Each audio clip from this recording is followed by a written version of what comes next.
제가 좀 감기 기운도 좀 있고요.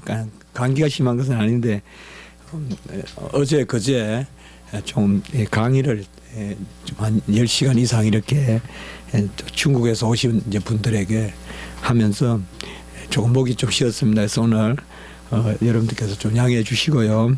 그래도 뭐 아프고 열이 나고 그건 아닙니다. 그것은 아닌데 목만 조금 그렇습니다.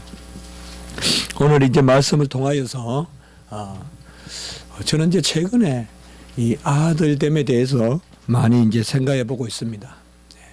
우리 아들됨이다 뭐 조금 대표격으로 생각하시면 되겠습니다. 우리 딸들은 섭섭할 수 있는데 성경은 주로 이 아들됨, sonship 이렇게 이제 많이 이야기하는데요. daughtership도 되고 딸됨도 됩니다. 그래서 특별히 하나님이 우리 아들이다 이러면 이제 우리 문학으로 보면 제육법이라는 게 있잖아요.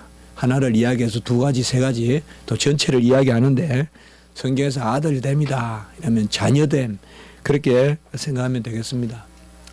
정말 지난 주간에도 우리가 말씀을 하늘에 계신 우리 아버지 그것에 우리가 기도도 하늘에 계신 아버지께 또 은밀히 구제하는 것도 또 하늘에 계신 아버지 그래서 우리가 미워하는 원수라도 사랑하면 하늘에 계신 아버지께서 우리를 자녀같이 여기신다. 이제 그렇게 말씀하시므로 우리가 주 기도문을 날마다 기도를 드릴 때 하늘에 계신 아버지요.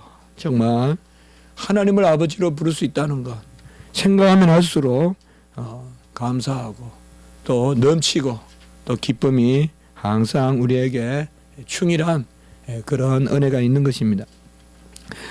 예수님은 이 땅에 오셔서 하나님의 아들 되심을 계속 증거하시고 그것으로 핍박받으시고 또 그것으로 유대인들에게 고소당하여서 결국은 십자가에 달려 돌아가시게 된 것입니다. 주님께서 많은 비유를 베푸셨는데 특별히 우리 주님께서는 이제 십자가에 가까이 올수록 아들 되심을 많이 드러내시고 그 중에 가장 특징적인 비유가 마태복음 21장, 마가복음 12장, 누가복음 20장 이렇게 마태, 마가, 누가에 걸쳐서 나오는 우리가 소위 포도원 농부의 비유다라고 그렇게 제목을 정하고 있는 그런 비유의 말씀을 주님께서 하시면서 여기에서 이제 우리 주님께서 당하실 일을 아주 생생하게 비유지만은 예언과 같이 정확하게 말씀하신 것이 포도원 농부의 비유입니다. 한 집 주인이 포도원 주인이 있어서 땅을 가지고 울을 치고 울타리를 치고 포도즙 짜는 그런 기구도 두고 그렇게 해서 포도원을 잘 만듭니다. 그리고 그 포도원을 만든 후에 이 포도원 주인 그 포도원의 집주인은 타국으로 먼 곳으로 떠나게 되고 그곳에 농부들을 두어서 이제 새를 긋고 그렇게 포도 열매를 맺으라고 맡기고 갑니다. 그리고 이제 열매 맺을 때가 되어서 열매를 거둘 때가 되어서 종들을 보냅니다. 그래서 농부들에게 그 포도의 소산을 일단은 열매가 맺을 때쯤 보냈으니까 잘 농사를 짓고 있는지도 보게 하고 그리고 열매를 받으러 오라고 이제 보냅니다. 마땅하게 그렇게 해야 되겠죠. 그런데 그곳에 포도원의 농부들이 이 주인이 보낸 종들을 죽이고 또 때리고 돌로 치고 해서 사실상 다 종들을 죽이거나 쫓아버립니다. 이 일을 한 번만 한 것이 아니라 또 포도원 주인이 또 보냈는데 또 그들이 그렇게 하니까 이제는 후에 이제 마지막에 돼서 자기 아들을 이렇게 포도원으로 보냅니다. 그랬더니 이 아들은 그래도 주인의 아들이니까 종같이 대우하지 않겠다 생각하고 아들을 보냈는데 농부들이 그 아들을 보자마자 이는 상속자니 우리가 죽이고 유산을 차지하자 이렇게 이야기하면서 이 보낸 아들을 포도원 밖에서 내쫓아서 죽여버립니다. 이 비유는 우리가 이미 잘 생각하시겠지만은 포도원은 하나는 나라를 뜻하고 먼저 보낸 종들은 바로 선지자들을 뜻합니다. 선지자들이 핍박을 받고 죽임을 많이 당하지 않습니까? 세례 요한까지. 그리고 이제 열매를 거둘 때 이거는 말세를 뜻하고 후에 이것은 이제 우리 주님께서 이 땅에 오시는 그의 말씀을 하고 있습니다. 갈라디아서 4장 4절에는 때가 참에 바로 하나님이 아들을 보내시사, 이 아들은 어떤 아들이냐, 바로 자기 아들이라고 그렇게 마태복음은 표현했고, 이 포도 농부의 비유에 보면 마가복음과 누가복음은 내 사랑하는 아들을 보낸다라고 이렇게 말씀하고 있습니다.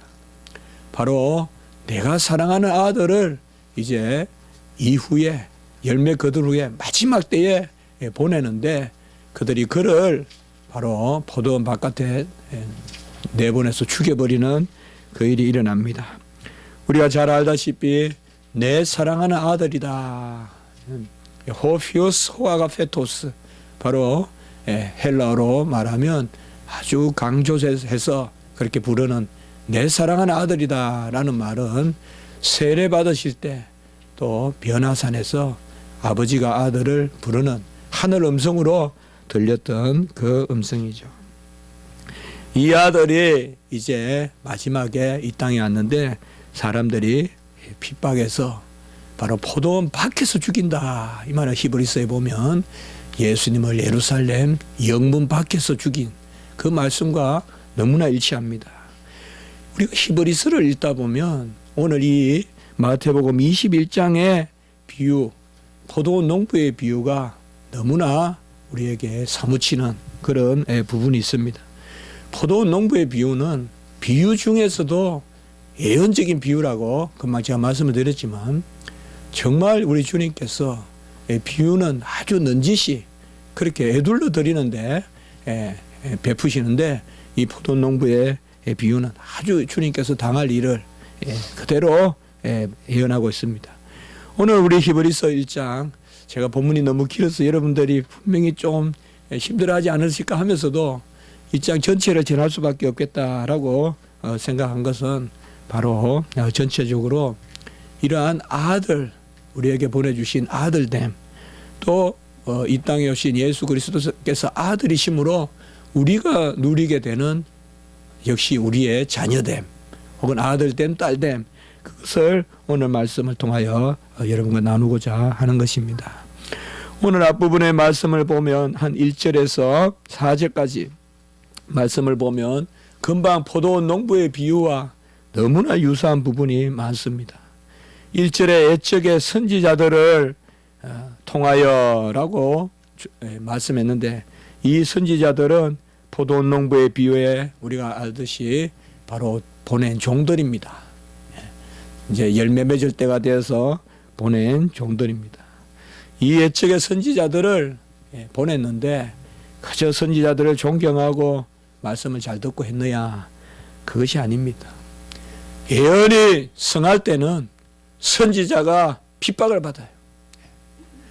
말씀이 성할 때는 선지자가 핍박을 받는 거예요. 성경을 읽어보면 그래요. 선지자들이 힘을 얻고 명망을 얻을 때 말씀이 흥황한 것이 아니라, 선지자들이 핍박을 받을 때 오히려 말씀이 흥황하다. 목이 베일 때 예수님이 나타나신 거예요. 세례 요한이 목이 베일 때 예수님이 나타났고, 이사야가 톱으로 켜서 죽였다고 우리가 알고 있어요. 그 이사야가 그런 핍박을 받을 때 놀랍게 아기 예수 그리스도의 나심과 고난 당하심이 이사야 7장, 9장, 53장을 비롯해서 증거되고 있는 것을 볼 수가 있습니다.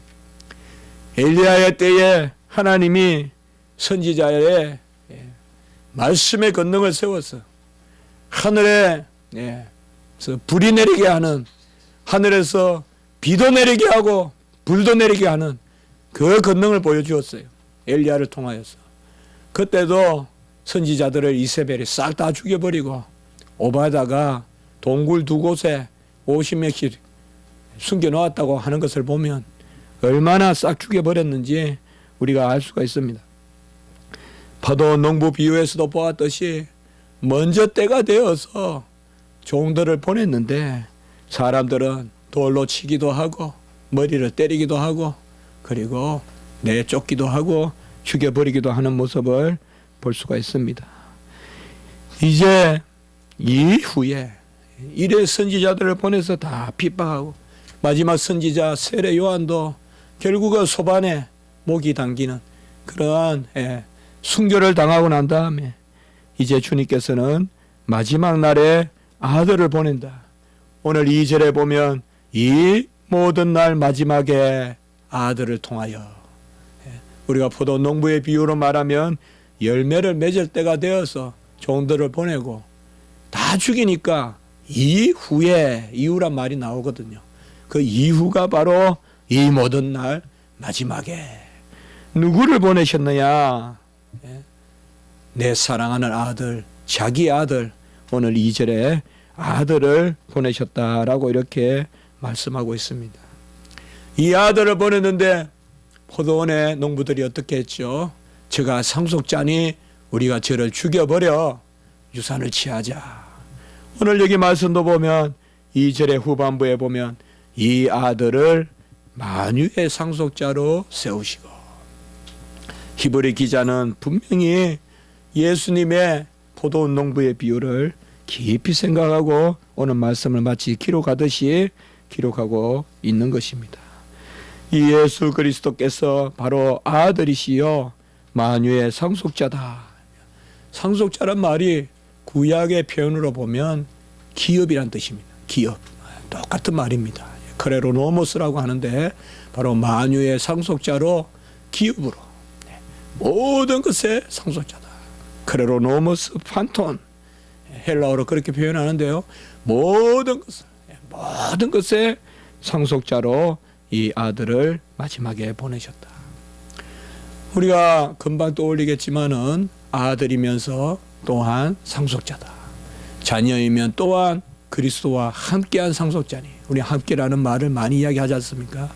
로마서 8장 17절에. 그래서 이 예수 그리스도께서 아들이시면서 만유의 상속자니까 우리도 자녀가 되고 우리가 상속자가 된다. 이것이 바로 히브리서 우리 로마서 8장 17절 말씀을 통하여 생각해 볼 수가 있는 것입니다. 히브리서는 저는 개인적으로 히브리서를 하나의 위로의 서신으로 그렇게 생각합니다. 히브리서는 보면 아주 참 깊은 신학적인 내용을 담고 있고요. 제1장부터가 바로 천사보다 우리가 얼마나 뛰어난가 하는 그것을 보여주고 있고, 또 2장에 보면 그리스도와 우리가 한 곳에서 난지라 라고 해서 얼마나 우리가 그리스도와 함께 형제라고 부렀다 이 말이죠. 얼마나 긴밀하게 그걸 보여주고 있고, 그러면서 이제 이후로 바로 예수 그리스도께서 보좌 우편에서 담대히, 그래서 우리가 담력을 얻었나니 히브리서 10장에 가보면 성소에 들어갈 담력을 얻고, 이 성소에 들어갈 담력을 어떻게 얻느냐? 내가 노력함으로 무슨 기지를 길러서 무슨 성품을 닦아서 그게 아니라 히브리서 10장에 성소에 들어갈 담력은 히브리서 11장에 믿음으로. 이 히브리서는 기본적으로 구약 백성들에게 보낸 서신이거든요. 구약 히브리인들에게 보낸 그런 서신이거든요. 근데 히브리인들은 뭐예요? 구약의 율법을 지켜야 되는 줄 알고 있는데 구약의 모든 아벨부터 아까 말씀드렸던 이사야 선지자 그 정도 내려올 때까지 구약의 모든 믿음의 일꾼들은, 구약의 모든 하나님의 종들은 믿음으로 구원에 이르렀다. 그것을 이제 히브리서에서 보여주고 있습니다. 특별히 이 히브리서에서 우리가 가장 주목해야 될 것은 바로 오늘 1장 말씀과 같이 자녀됨, 아들이다. 이 땅에 오신 예수 그리스도가 아들로 오셨다.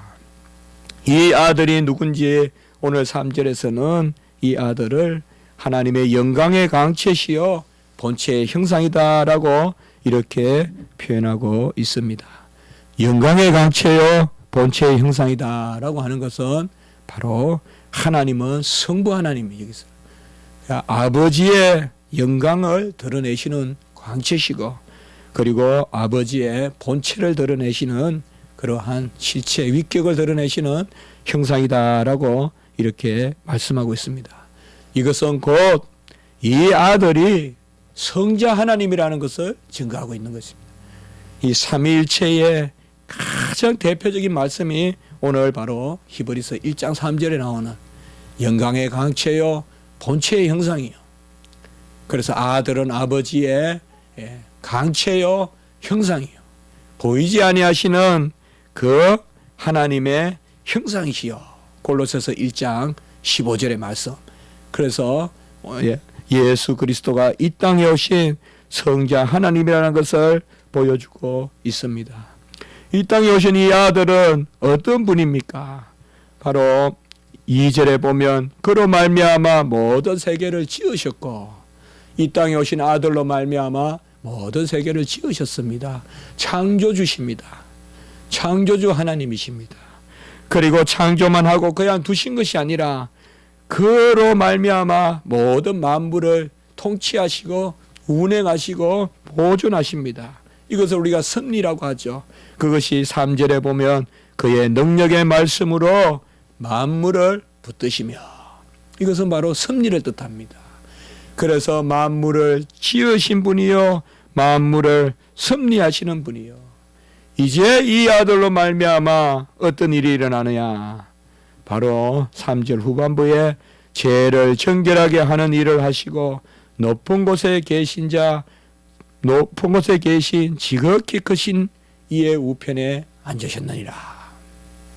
이것은 바로 구원주 하나님을 뜻하는 것이죠.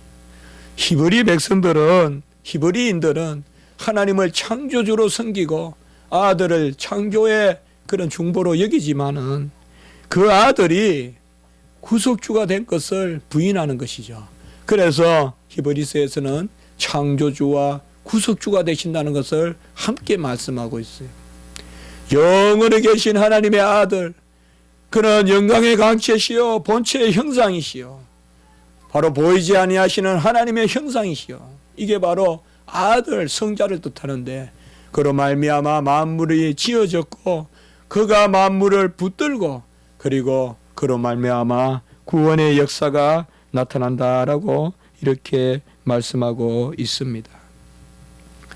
이스라엘 백성의 믿음이 좋을 때는 삼위일체 하나님을 잘 믿었지만은, 우리가 지지난주와 또 지난주를 통하여 봤지만은 베델의 하나님, 여호와의 사자, 다 성자 하나님이다, 그런 계시, 성자 하나님의 계시를 봤지만은 이제 이 유대인들이 아수르로 막 인하여 북왕국이 멸망하고, 그리고 이방의 그런 신들이 많이 들어오고, 그리고 이제 요시아의 종교개혁 때쯤 되면 완전히 이스라엘이 이 하나님의 나라라고 볼 수 없을 만큼 폐허갑니다. 성전에 아주 창기들이 들어와 있고 온갖 우상들이 성전 마당에 널브러져 있는, 그게 바로 이스라엘의 모습이었습니다. 그러니 이스라엘의 신앙이 온전하겠습니까? 요시아가 어릴 때 종교개혁을 했지만은 다시 돌이킬 수 없었습니다. 그래서 이스라엘의 신앙은 이제 아주 묵시적인 신앙이 되어버리고, 그릇된 묵시적인 신앙이 되어버리고, 그리고 천사 숭배 이런 것들이 들어오는 것입니다. 그러니까 이 히브리서에서 우리가 보면 이스라엘 백성들에게 헬라의 천사 숭배가 있어요. 우리가 알다시피 플라톤이나 이런 사람들은 보면 천사같이 되는 게 목표예요. 인생에 천사 숭배가 있어요. 그런 숭배가 들어왔어요. 그에 대해서 이제 오늘 말씀은 이스라엘 백성이 하나님의 자녀로서 부활의 백성으로 사는 그러한 도를 버리고 이스라엘 백성들을 천사 숭배에 빠져 있다 이 말이에요. 우리는 천사같이 되기를 바라지 않아요. 천사는 이 땅에서는 좋아 보일지 몰라도 하늘나라에서는 우리가 천사보다 나아요. 천사를 언제 자녀라 부르고 천사를 언제 자식이라 부르냐, 아들이라 부르고 딸이라 부르냐. 오늘 4절에 보면 그가 천사보다 훨씬 뛰어남은 이렇게 말하고 있습니다. 세상은 무슨 천사 이렇게 해서 이것저것 영화도 만들어 보고 또 이것저것 그림도 그려보고 하지만은 사실상 천사는 우리가 사모할 것이 못 되고 흠모할 것도 못 됩니다. 이들이 천사를 숭배하고 하니까 4절에 더욱 아름다운 이름을 기업으로 얻으셨다라고 이렇게 말씀하고 있습니다. 천사됨이 아니라 자녀됨이고 바로 우리가 그것을 누리도록 예수님께서 이 땅에 오셨다는 것입니다. 우리 주님은 아버지가 없이 나셨고 동정녀 마리아 남자를 모르는 여자에게서 여자의 후손으로 이렇게 나셨습니다. 하나님의 선포는 영원하신 하나님의 아들, 그가 하나님의 아들이시, 아버지의 아들이세요. 그래서 성자 하나님은 아버지가 없이 나셨어요. 그래서 영원히 계신, 오늘 제가 설교 제목을 아들이 아들로 오심, 무슨 말이냐. 앞에 아들은 영원하신 하나님의 아들, 뒤에 아들은 사람의 아들, 여자의 후손, 비로소 영원하신 하나님의 아들이 아들로 왔다는 것입니다. 천사는 지어졌다라고 말하지만은 천사는 태어났다고 말하지 않습니다. 이 땅에 오신 여호와 기름 부음 받은 자는 시편 2편 2절 바로 아들로 오신 것입니다. 오늘 5절에 보면 시편을 인용하죠. 너는 내 아들이라 오늘 내가 너를 낳았다라고 이렇게 말씀하고 있습니다. 시편 2편은 우리가 바로 이 구절을 꼭 기억해야 됩니다. 너는 내 아들이라 오늘날 내가 너를 낳았도다. 때가 참에 하나님이, 예수님이 이 땅에 여자의 후손으로 왔다는 것입니다. 오늘날 때가 참에 아까 포도원 비유로 말하면 열매를 거둘 때에 바로 여자의 후손으로, 특별히 왜 여자의 후손이라 했느냐. 동정녀 마리아에게 나시고 그리고 하나님의 아들이 이 땅에 오시기 때문에 그러한 것입니다. 시편에서는 예수 그리스도가 이 땅에 오실 것을 48번이나 최소한 예언하고 있습니다. 그리고 16시편에서 48번 동안이나 그렇게 이야기하고 있는데요. 특별히 다윗의 후손으로 이 아들이 올 것을 말씀하고 있습니다. 오늘 5절 후반부에 보면 나는 그에게 아버지가 되고 그는 내게 아들이 되리라. 가장 중요한 구절을 지금 말씀하고 있어요. 우리가 구약의 아들됨이라면 가장 먼저 시편 2편, 그 다음에 아들됨이다 이라면 사무엘하 7장을 떠올려야 돼요. 사무엘하 7장은 바로 다윗과 왕조의 언약을 맺었거든요. 같이 합시다. 왕조 언약. 왕조 언약이죠. 이제 후손에게, 다윗의 후손이 왕이 된다는 거죠. 그때 그 왕을 누구로 부르느냐? 아들이라고 불러요. 아들이라고. 그래서 사무엘하 7장 14절에서 16장에 보면 나는 그에게 아버지가 되고 그는 내게 아들이 되리니 내 집과 내 나라가 내 앞에서 영원히 보존되고 내 왕위가 영원히 견고하리라. 그 이스라엘 백성에게는, 구약 백성에게는 이 믿음이 있었어요. 왕은 아들이다 이 말이에요. 아들이 왕이라는 거예요. 그래서 너는 내 아들이라 내가 오늘날 너를 낳았다고 말하면 그것은 왕을 뜻해요. 우리 예수님이 십자가에 달려 돌아가실 때 유대인들이 두 가지 제목으로 예수님을 십자가에 달았어요. 한 가지 제목은 유대인의 왕이라고 몰아세웠고 유대인의 왕이라고 말한다. 그러면서 빌라도에게 가이사를 인정하느냐, 저 예수를 인정하느냐, 유대인의 왕이라고 말하니 죽이라 그러고, 또 한 가지는 뭔가 하면 저가 하나님의 아들이라고 말하니 저가 신성을 못 오겠다라고 죽여야 된다고 이야기해요.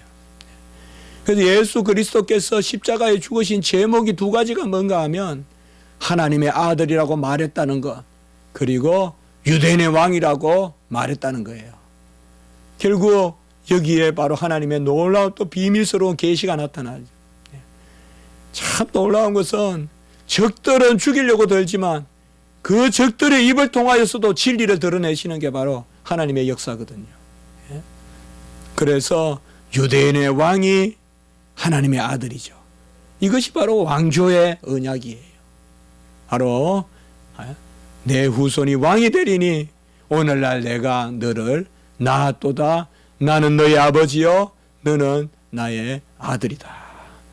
그러므로 우리가 왕같은 제사장이 되고 이 세상에서 왕같이 산다라고 말하는 것은 다른 것이 아니라 하나님의 자녀가 되는 것입니다. 이사야 9장 6절에도 보면 한 아기가 우리에게 낳고 한 아들을 우리에게 주신 바 되는데, 이 이사야서는 오늘 인용하지 않았지만은 또 아들을 말하는 대표적인 말씀이죠. 한 아들이 낳고 한 아기가 낳는데 기묘여 모사여 전능하신 하나님이여 영존하신 아버지여 그리고 뭐요? 평강의 왕이도다. 여기도 아들과 왕이 이렇게 연결되어 있죠. 그렇기 때문에 바로 너는 내 아들이라 내가 너를 낳았다. 나는 그에게 아버지가 되고 그는 내게 아들이 된다 라고 말하는 것은 바로 왕직을 뜻하고, 이 왕은 스스로 다스리는 것이 아니라 아들로서 다스린다. 아들은 누구냐? 아버지의 것으로 세상에 나타나는 것이다. 그래서 왕직은 세상적인 왕직이 아니라 아버지의 것을 세상에서 드러내는 것이 바로 아들입니다. 오늘 이 히브리서의 말씀에 보면 우리가 주목해야 될 것은 이제 5절까지는 이 땅에 오신 예수 그리스도가 아들이시고 그가 창조주요 섭리주요 구속주요, 그가 바로 천사보다 뛰어난 이름을 가졌고 그가 왕이요, 이것을 말씀하고 있어요. 그러나 더 중요한 것은 거기에 그치는 것이 아니라 6절에 숨어 있어요. 또 그가 맏아들을 이끌어, 맏아들이라는 거예요. 맏아들. 쉽게 말하면 원어로 보면 첫 번째 아들이에요. 그냥 프로토코스, 첫 번째 아들이에요. 이 말이 뭐예요? 첫 번째 아들이라면 두 번째 아들도 있고 세 번째 아들도 있을 거 아니에요. 그래서 히브리서 1장에서 우리가 5절까지는 예수님의 어떠함을 읽어야 돼요. 물론 전체 다 예수님의 어떠함이지만 6절에 바로 우리의 어떠함이 숨어 있는 거예요. 우리는 예수님이 형이요, 오빠예요. 예수님은 우리하고 동시대예요. 마태복음에 보면 예수님에 대해서 끝이 난 거예요. 이제 더 이상 대가 안 내려가요.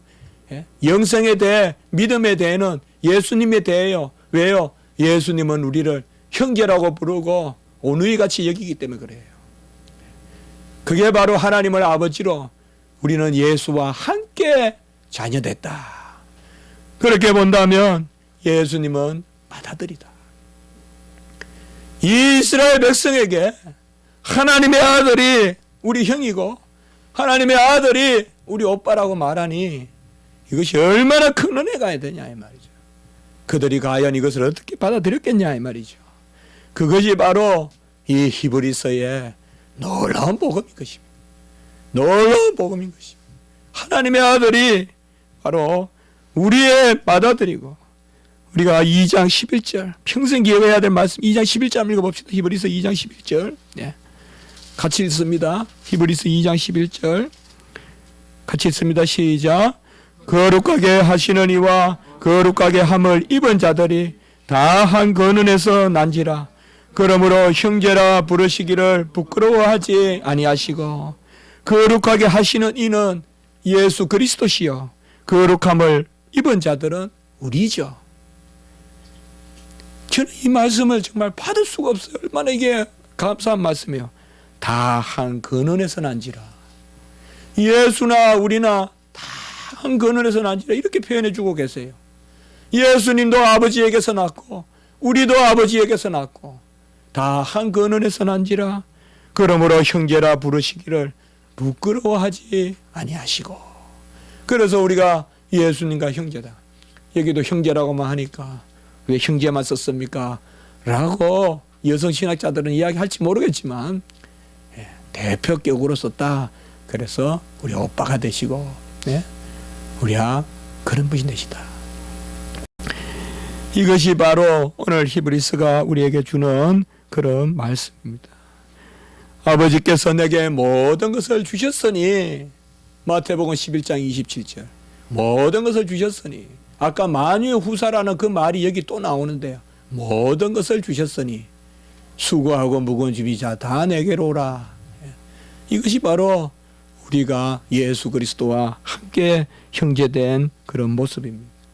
예수님이 만유의 상속자니 자녀이면 또한 그리스도와 함께한 후사요.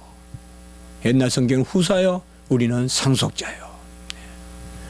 바로 에베소서 3장 6절에 또 나오죠. 함께 자녀되고 후사되고 함께 상속자되고 함께 약속에 참여하는 자되고, 그것이 또 에베소서 3장 6절에 나오죠. 예수님이 만유의 상속자이기 때문에, 모든 것을 예수님이 상속하시는 상속자이기 때문에 우리도 그와 함께 상속자가 되는 것입니다. 우리는 아브라함의 씨앗이요 이삭의 씨앗이요, 우리가 바로 하나님의 자녀로 낳기 때문에 우리는 천사보다 더 높은 것입니다. 여기서는 주님이 천사보다 뛰어나다고 4절에서 말하고 있지만 사실 우리가 천사보다 뛰어난 것입니다. 여러분들이 천사같이 되겠습니까? 그는 이교에서 하는 말이죠. 우리는 천사보다 뛰어난 아들됨을 가지고 있고 딸됨을 가지고 있습니다. 천사들은 그저 섬기고 경배할 뿐입니다. 6절에 보면 모든 천사들은 그에게 경배할지어다. 천사들은 크게 두 가지가 하는 일이 뭔가 하면 찬송 예배 드릴 때 천사들이 움직이는 것이. 지금 여기에 천사가 깍 있어요, 여러분들. 날개로 여기서부터 저기 끝까지 깍 막고 있어요. 성전의 한상에서 날개로 깍 치우고 있듯이 항상 저는 예배 드릴 때 천사가 치우고 있다고 보고 있어요. 깍 치우고 있어요, 천사들이. 천사는 경배할 때, 그리고 천사의 두 번째 직분이 뭐냐? 오늘 14절에 보면 모든 천사들은 섬기는 영이에요. 뭘 섬겨요? 뭘 섬겨요? 14절의 후반부에 보면 구원받을 상속자들을 위하여 섬기라고 보내심이 아니냐. 여기 상속자 복수가 나오죠. 우리죠, 우리. 만유의 상속자는 예수님이고 우리 상속자들은 우리 하나님의 자녀들이죠. 천사들의 크게 두 가지 일은 이거예요. 예배 드릴 때, 그리고 하나님의 자녀들을 섬길 때. 우리를 섬기라고 있는 거예요, 천사들은. 우리가 천사를 섬기는 것이 아니에요. 그 천사 숭배는 안 되는 거예요. 그거는 이방의 이교고 이단들이에요. 우리는 천사를 숭배하면 안 돼요. 막 성탄절날 이게 아기 예수를 숭배한, 아기 예수를 기리는 것인지 천사를 기리는 것인지 그런 것들 많잖아요, 여러분. 우리나라는 좀 덜한데요. 미국에서 유학할 때 보면 막 하여튼 천사니 이런 거 많이 만들더라고요. 그러다 상당히 좀 이렇게 좀 역겨워요, 여러분. 천사가 뭐 그렇게 생겼어요? 누가 봤어요? 천사는 그저 부리는 것이고, 천사는 특별히 7절에 보면 천사들을 바람으로 삼으시고 불꽃으로 삼으셨다. 바람이란 말은 천사는 영입니다. 지금 우리가 육체 가운데 있으니까 그저 이 육신 장막 버리고 빨리 죽으면 좋겠다, 천사같이 영으로만 남으면 좋겠다 할지 몰라도 그것은 믿음 없는 이야기예요. 우리는 결국은 부활해요. 우리의 마지막 종착은 죽어서 영으로만 사는 것이 아니라 영육간에 부활하는 것이거든요. 천사는 육체가 없고 천사는 우리를 섬길 뿐인 것입니다. 바로 우리는 하나님 앞에서 특권을 누리고 하나님의 어떠하심, 아들의 어떠하심을 누리는데, 오늘 8절부터 13절까지 잠깐 우리가 살펴보면 우리의 어떠함이 어떠하냐, 물론 여기는 예수 그리스도 이 땅에 오신 아들의 어떠함을 뜻하지만은 먼저 오늘 8절을 보시면 하나님이여 주의 보좌는 영영하며 주의 나라의 규는 공평한 규고 주께서 의를 사랑하고 불법을 미워하심으로 주의 하나님의 즐거움의 기름을 주께 부어 주의 동료들보다 뛰어나게 했다. 바로 예수 그리스도가 왕이시다. 주의 보좌와 주의 규, 왕이 들고 있는 그런 왕직을 뜻하는 그것이 정의의 규다. 하나님의 즐거움의 기름이 부어졌다. 이것은 예수님께 기름을 부었다고도 하지만 오늘 아까 말씀드렸듯이 14절에 상속자들이라고 나오잖아요. 아주 히브리서에는 은근하게 지금 예수님과 우리를 연결시키고 있는 거예요. 우리는 어떤 사람들입니까? 바로 오늘 8절 9절에 보면 보좌에 앉은 왕입니다. 우리가 왕 같은 제사장들이고 우리에게 귀를 들려주시고 의를 행하게 하여 주시고 같이 합니다. 즐거움의 기름, 즐거움의 기름을 우리에게 부어주셨어요. 그래서 동류들보다 뛰어나게 하셨도다. 우리의 동류들보다 뛰어나게 했어요. 우리는 다 하나님의 즐거움의 기름을 부어주셨어요. 이 즐거움이 어떤 건지 몰라도 영적인 즐거움, 또 자녀된 즐거움, 또 왕자된 즐거움, 공주된 즐거움, 바로 하나님의 나라의 그런 상속자된 즐거움을 주시는 것입니다. 그리고 두 번째 우리의 특권이 뭔가? 바로 10절에서 12절까지 보면 대초에 기초를 두고 손으로 지으신 바라 옷도 낡아지고 의복도 갈아입고 다 변할 것이되 주는 여전하여 연대가 다함이 없느니라. 이 말은 영원하신 우리 주님을 뜻하죠. 이렇게 1차적으로는 우리 주님을 노래하고 있지만 바로 그 영원함에 우리가 동참한다는 것입니다. 그래서 우리는 이러한 영생을 누리는 것입니다. 만유의 후사이신 아들과 함께 한 근원에서 난지라 우리는 또한 영생의 삶을 누리게 되는 것입니다. 의복도 갈아입고 의복도 낡아집니다. 너무 옷 같은 거 신경 안 써도 되겠습니다. 빨리 정신 차리십시오. 별로입니다, 여러분들. 그거 가지고 의미 있는 일을 하십시오. 제가 보기에 그렇습니다. 제가 보기에 그렇습니다. 되도록이면 의복도 낡아지고 옷도 갈아입을 것이. 우리 남자들은 한 두세 벌만 있으면 평생 살고 나머지는 구제하고 이웃도 없고 그렇게 살면 좋겠습니다. 다 필요 없어요, 여러분들. 외국에 저 유학 가서 막 보따리 이렇게 들고 우리는 옮기는데 외국 학생들은 보따리도 없어요. 보따리도 없어요.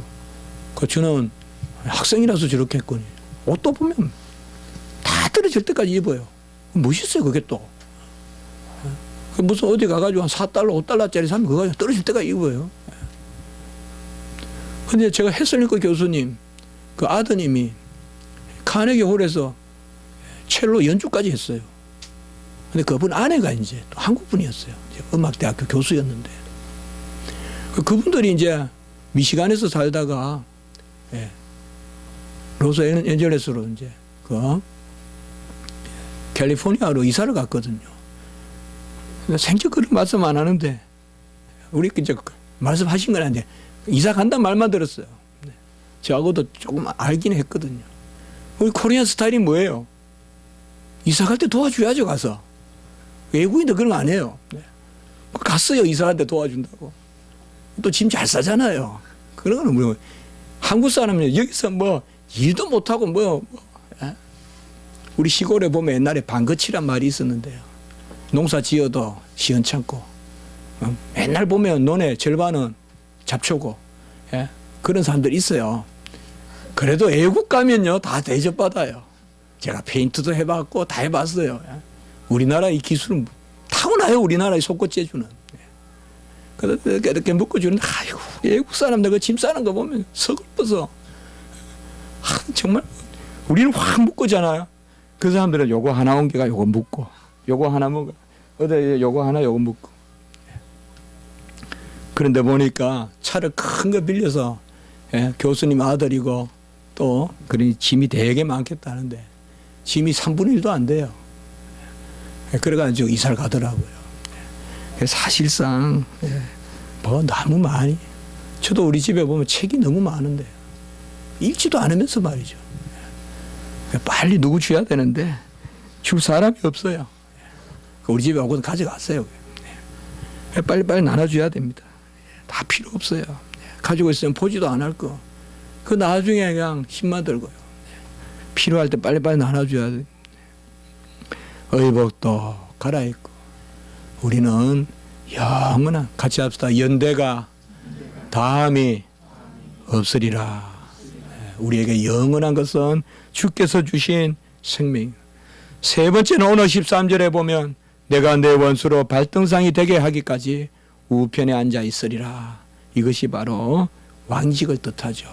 그래서 우리도 예수 그리스도와 함께 보좌 우편에서, 함께 우편에서, 에베소서에도 보면 함께 우편에 앉게 하셨거든요. 우리의 모습이 바로 이런 것입니다. 오늘 말씀을 제가 마치면서 우리에게도 이런 주님과 같은, 주님이 만유의 후사요, 만유의 상속자요, 모든 만물을 지으시고 또 지키시고 다스리시고 구원의 주가 되시는 그 주님, 천사보다 뛰어난 이름을 가지신 주님, 그 주님을 왜 히브리서에 소개했냐? 그의 어떠하심이 바로 우리의 어떠하심입니다. 그래서 시편 2편 7편에 보면 같이 합니다. 그의 아들에게 입맞추라. 바로 시편 2편은 오늘날 내가 너를 낳았도다, 예수 그리스도를 예언하는 말씀이 가장 대표죠. 시편 2편 22편. 여기도 쉬워요. 2편 22편. 그때 보면 2장 7절에 그의 아들에게 입맞추라. 여러분, 예수님께 입맞추는 그런 삶을 사시기 바랍니다. 다른 것에 입맞추지 마시고 예수님께 입맞추기 바랍니다. 요새 개그 콘서트인가 보니까 저번에 한번 봤는데요, 막 동물 분장을 해가지고 입을 탁 맞추는 게 나오대요. 그거 보셨어요, 여러분들? 펭귄하고 입을 맞추는데 안 보셨죠, 여러분들? 그거 보셨어요? 물개하고도 입을 맞추고. 네, 예수와 입을 맞추는 그거 보셨어요, 여러분들? 그 이렇게 분장하고 나와가지고 마지막에 딱 입을 맞추고 끝이 나는 게 있어요. 할 때 한번 보세요. 네. 같이 합시다. 그의 아들에게 입 맞추라. 우리 주님과 입 맞추시기 바랍니다. 기도드리겠습니다. 거룩하고 자비로우신 하나님 아버지, 모든 은혜, 영광 다 주님 우리에게 주신 것이요, 만유의 상속자의 그 어떠하심이 우리의 어떠하심을 이루기 위하여 이 땅에 오신 우리 주님의 큰 영광인 줄 믿습니다. 거룩하게 하시는 이와 거룩함을 받은 자들이 다 한 근원에서 난지라. 그러므로 우리를 형제라 부르기에 부끄러워하지 않는다고 하셨사오니 우리가 형제 자매로서 그리스도와 입맞추는 삶을 살 수 있도록 주여 도와 주시옵소서. 감사를 드립니다. 구주 예수 그리스도의 이름으로 기도드리옵나이다. 아멘. 이제 찬송가 434장 들으시면서 헌금하십시오.